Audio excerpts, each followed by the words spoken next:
12th दशकं स्वायम्भुवो मनुरथो जनसर्गशीलो दृष्ट्वा महीम् असमये सलिले निमग्नां स्रष्टारमापशरणं भवदङ्घ्रिसेवा तुष्टाशयं मुनिजनैः सह सत्यलोके कष्टं प्रजाः सृजति मयि अवनीनिमग्ना स्थानं सरोजभवकल्पय तत्प्रजानाम् इत्येवमेष कथितो मनुना स्वयंभूः अम्भोरुहाक्ष तव पादयुगं व्यचिन्तीत् हा हा विभो जलमहं न्यपिबं पुरस्तात् अद्यापि मञ्जति मही किमहं करोमि इत्थं त्वदङ्घ्रियुगलं शरणं यतोऽस्य नासापुटात् समभवः शिशुकोलरूपी अङ्गुष्टमात्रवपुः उत्पतितः पुरस्तात् भूयोऽपि कुम्भिसदृशः समजृम्बथास्त्वम् अभ्रे तथाविधम् उदीक्ष्य भवन्तम् उच्चैः विस्मेरतां विधिरगात्सह सूनुभिः स्वैः को असौ अचिन्त्य महिमा किटिरुत्थितो मे नासापुटात् किमु भवेत् अजितस्य माया इत्थं विचिन्तयति धातरि शैलमात्रः सद्यो भवन् किल जगर्जित घोरघोरं तं ते निनादम् उपकर्ण्य जनस्तपस्थाः सत्यस्थिताः च मुनयो नुनुवुः भवन्तं तत् स्तोत्र हर्षुलमनाः परिणद्य भूयः तोयाशयं विपुलमूर्तिः अवतारस्त्वम्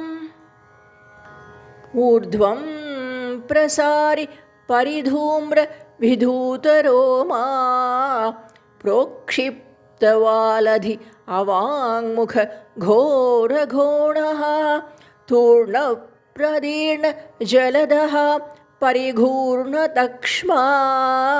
स्तोत्रोन्मुनीन् शिशिरयन् अवतेरिथत्वम् अन्तर्जलं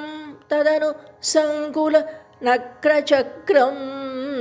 भ्राम्यतिमिङ्गिलकुलं कलुषोर्मिमालम् आविश्य भीषणरवेण रसातलस्था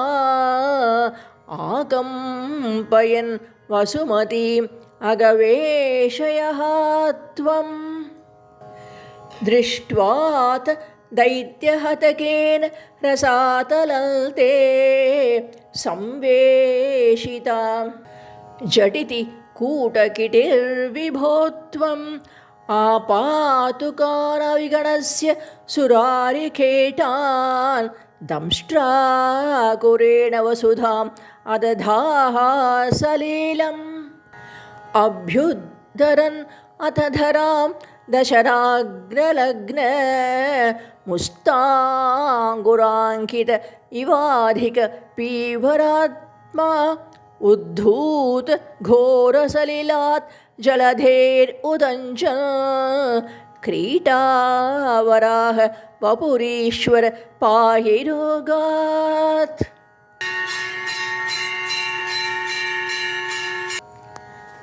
13th दशकं हिरण्याक्षं तावत् वरद भवत् अन्वेषणपरं चरन्तं सांवर्ते पयसि निजजङ्घापरिमिते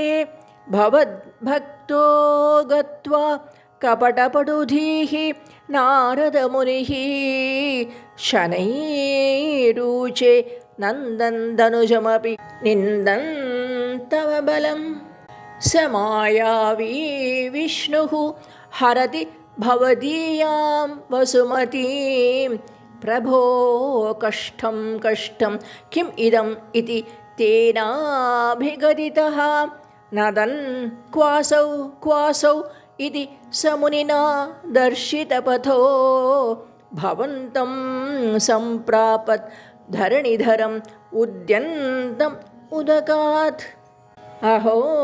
आरण्यो अयं मृग इति हसन्तं बहुतरैः दुरुक्तैर्विध्यन्तं दितिसुतम् अवज्ञाय भगवान् महीं दृष्ट्वा दंष्ट्राशिरसि चकितां स्वेन महसा पयोधावाधाय प्रसभम् उदयुङ्क्था मृधविधौ गदापाणौ दैत्ये त्वमपि गृहीतोन्नदगतो नियुद्धेन क्रीडन् घटघट रवोद्घुष्टवियता रणालोकौत्सुख्यान् मिलति सुरसङ्घे धृतममम् निरुन्ध्याः सद्यातः प्रथमम् इति धात्रा जगदिशे गतोन्मर्दे तस्मिन् तव खलु गतायां दितिभुवो गदाघातात् भूमौ झटिति पतितायाम् अहः भोः मृदुः स्मेरास्य हात्वं धनुजकुल निर्मूलनचणं महाचक्रं स्मृत्वा करभुवि दधानोरुरुचिषे ततः शूलं कालप्रतिमरुषि दैत्ये विसृजति त्वयि चिन्दति एनत् करकलितचक्रप्रहरणात् समारुष्टो मुष्ट्या सकलु विदितंस्त्वां समतनोत् गलन्माये मायाः त्वयि किल जगन्मोहनगरीः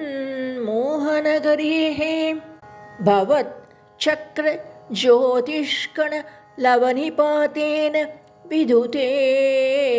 ततो मायाचक्रे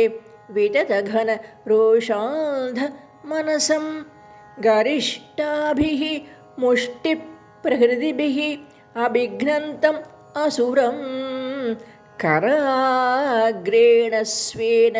श्रवणपदमूले निरवधिः महाकायः सोऽयं तव कर सरोजप्रमथितो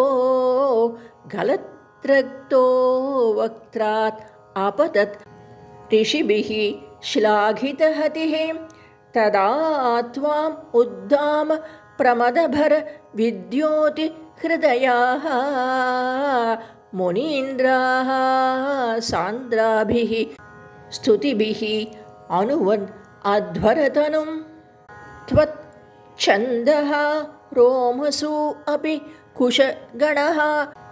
चक्षुषि घृतं चतुर्होतारो अङ्घ्रौ षट् अपि वदने च उदर इडा ग्रहा जिह्वायां ते परपुरुष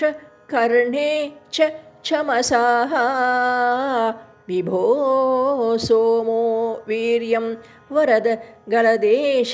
अपि उपसदः मुनीन्द्रैः इत्यादि स्तवनमुखरैः मोदितमनाः महीयस्या मूर्त्या विमलतर कीर्त्या च विलसा स्वधिष्ण्यं सम्प्राप्तः सुखरस विहारी मधुरिपो निरुन्ध्यारोगं मे सकलमपि वातालयपते।